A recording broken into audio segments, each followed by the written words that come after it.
Hey, this is Pastor Allen with Veritas Triumphant Church, and tonight we're going to be talking about a very interesting subject, the subject of abundance. What is it?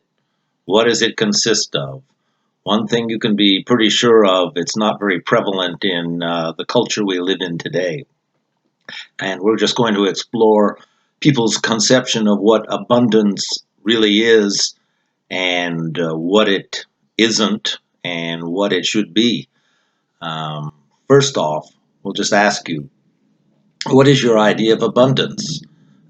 Jesus said in John 10:10 that I have come that you might have life and have it more abundantly.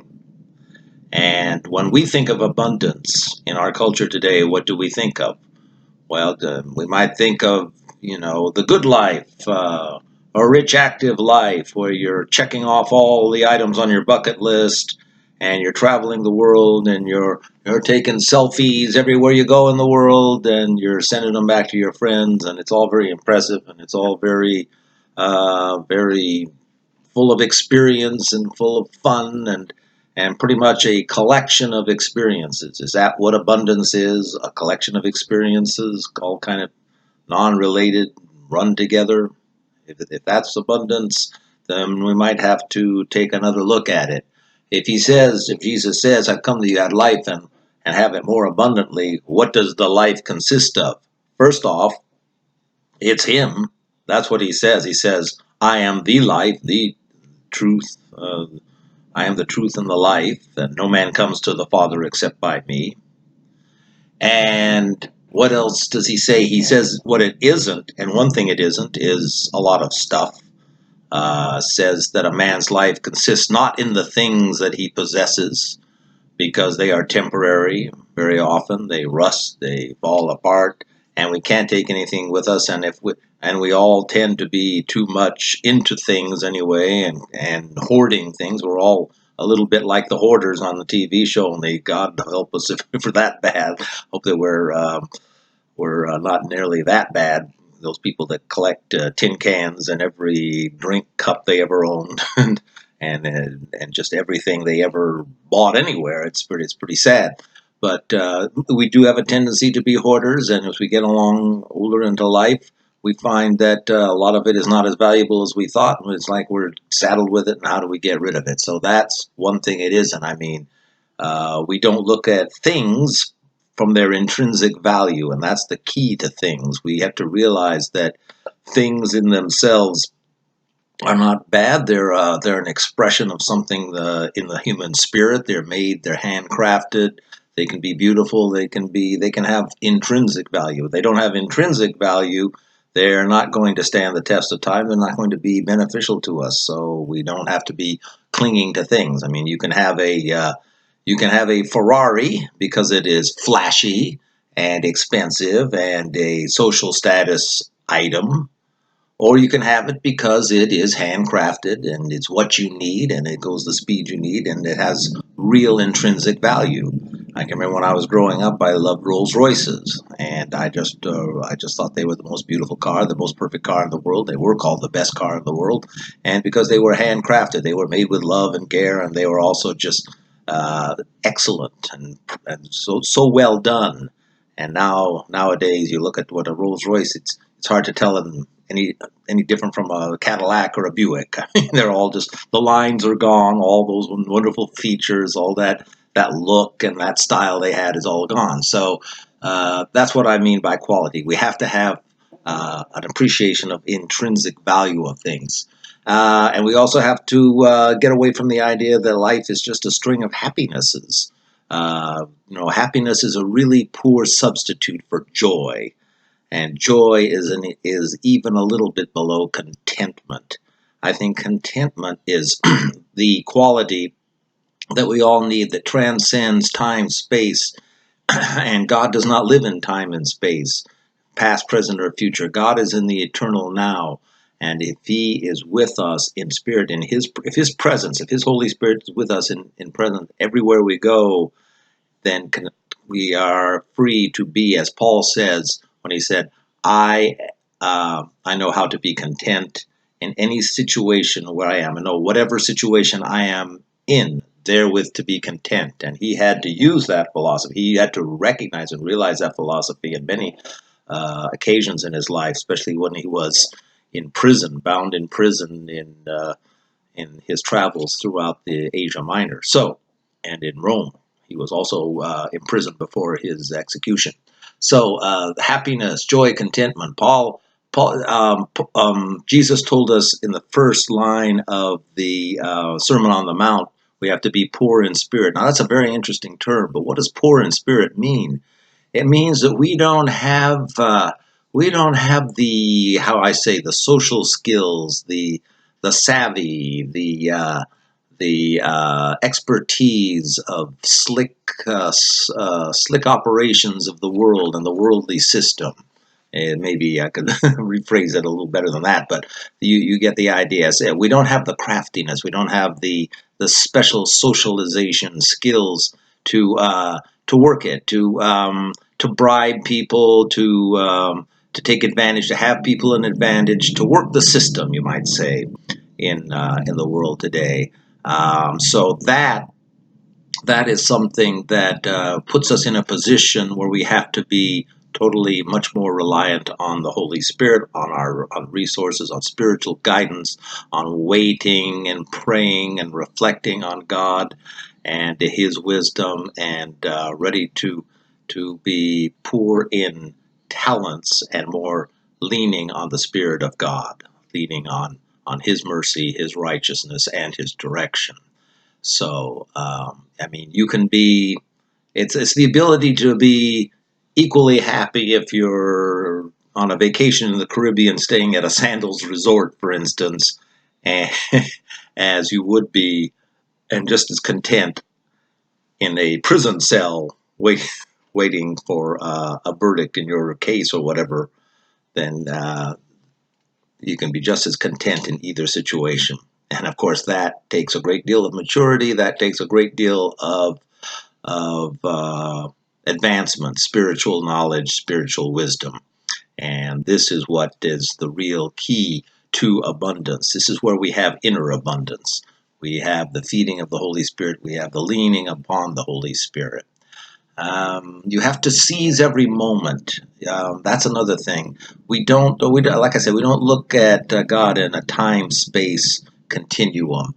Every moment, as I say, is the presence of God, and we take advantage of the economy of time. We know how to use time to our advantage, where nothing is wasted and nothing's eaten up. We know the economy of time. There's a very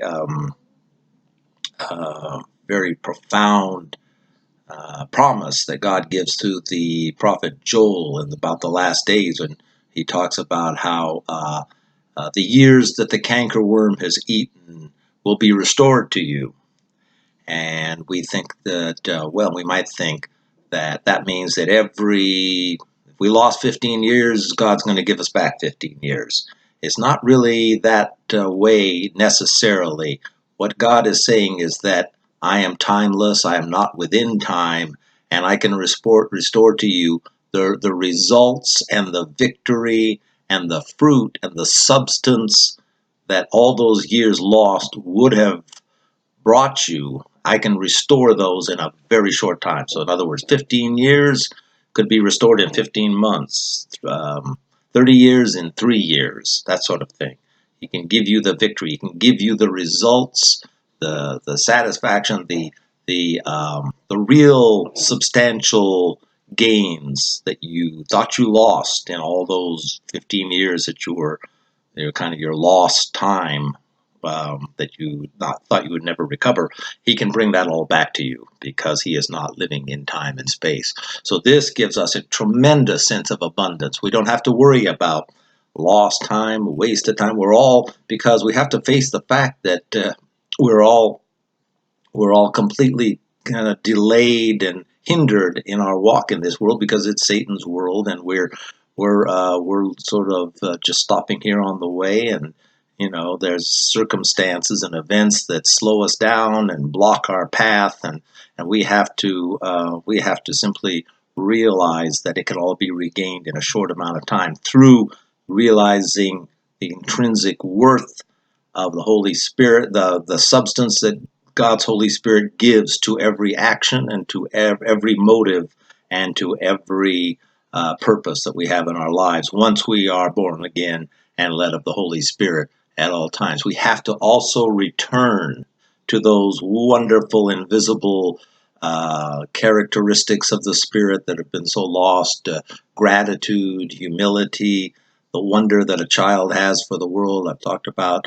being as a child. I say that in another video. To be as a child is a commandment. We have to come back somehow to being um, like a child, not childish, but like a child in a sense of wonder and joy and peace and all these things. This also gives us the sustaining power and gives us patience, wisdom, and time to reflect.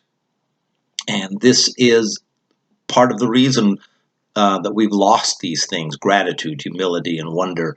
This is the reason we have so many cases today of suicide, of opioid addiction, of depression. These are all at epidemic proportions in our world today. The numbers on opioid addiction are absolutely staggering, and there seems to be no real conclusive evidence. How do we get that? That's the spiritual hole. That's the spiritual vacuum that we put ourselves in because we've turned away from God. We've forgotten to be born again. We've forgotten the Holy Spirit. We've forgotten to have what I call the eternal perspective, which I'm going to go into in greater detail in future broadcasts. We have to have an eternal perspective. We have to always be thinking. There's an old saying that goes, "He's so he's so heavenly minded. He's no earthly good." You might have heard that in in years past, and it was all sort of built on the Puritan tradition of America and sort of the hard work ethic that Ben Franklin and his Poor Richard's Almanac and that sort of publications, early to bed, early to rise, man healthy, wealthy, and wise, and God helps those who helps himself. Some people think that's really in the Bible. Of course, it really isn't, because that kind of hard work ethic is not spelled out in those terms. So we think he's saying, we hear people say, he's so heavenly minded, he's no earthly good. Not in the times we're living. It's unfortunate, but now we have to be more heavenly minded than ever. We have to be constantly looking at the spectrum of, like I say, no time, no space, no past, no future, eternal now, but taking in every aspect of the past and the forward. In other words, we have to be sort of in a state where it's like people say their life flashes before their eyes before their death. They see everything flash before their eyes before they smash into somebody in a car wreck or something. That's a sort of frame of mind we have to have at all times in these last days. Then let's say we have to meditate on the word. I'm thinking that there's I say reflection. We have to have a reflection. And sort of a good analysis, a good analogy to that would be the way the Hasidic Jews, the Orthodox Jews, they will wear what they call a phylactery on the top of their head, and it contains all the verses of the Torah, and they are always reciting and memorizing the Torah and reflecting on it and thinking about them all day long.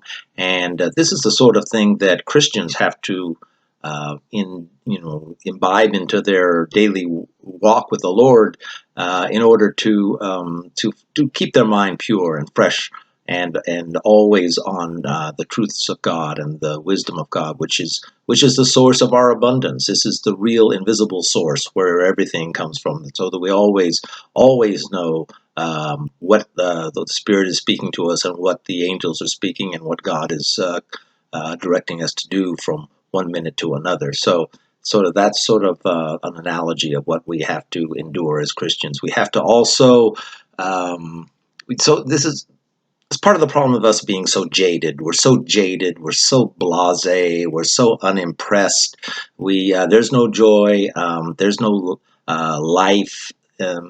We look at things materialistically. We look at things only through the five physical senses, and we'll be lost. We'll always be lost if we don't have the view of an artist, the view of or a child in a sense of wonder, we're going to be very in dry places and very destitute and desolate at times. And so this is so important to our spiritual journey and our spiritual walk. Then there's also a very important thing, and that's the whole thing of a sense of humor.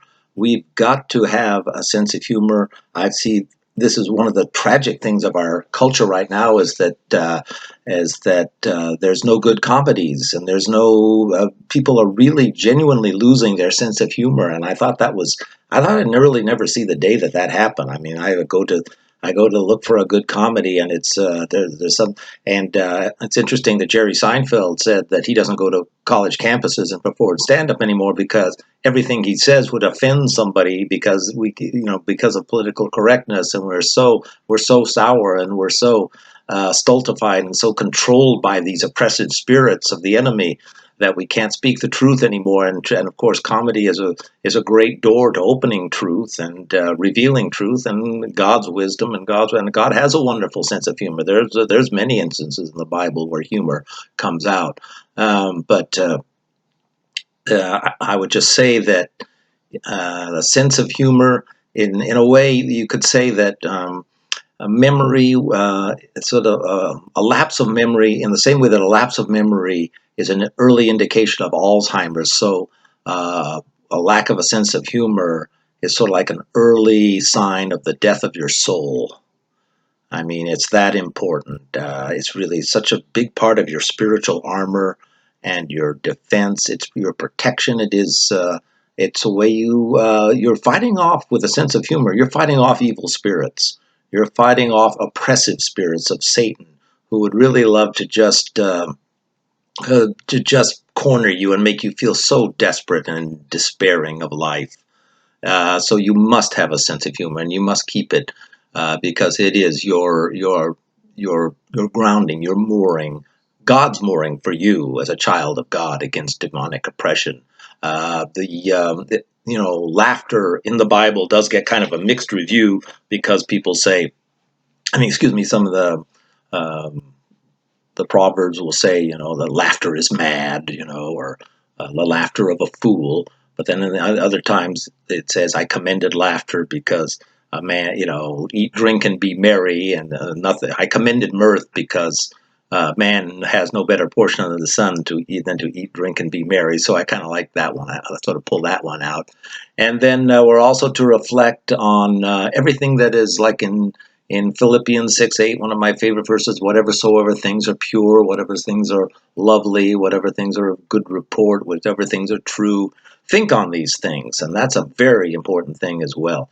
Well, I've gone a little bit long, so I'm going to wrap this up right now. But abundance comes from the invisible, as we all once do at one time, but we have to return to it. And I hope you will stay tuned to further broadcasts. I will be discussing the eternal perspective, as I spoke of earlier, and there is much to be said about that. I'm Pastor Allen with Veritas Triumphant Church. Go to the website, veritastriumphant.com, or to Allen Veritas Church at Philadelphia Victory on Facebook and on YouTube. I look forward to seeing you again soon in the next broadcast. God bless you all.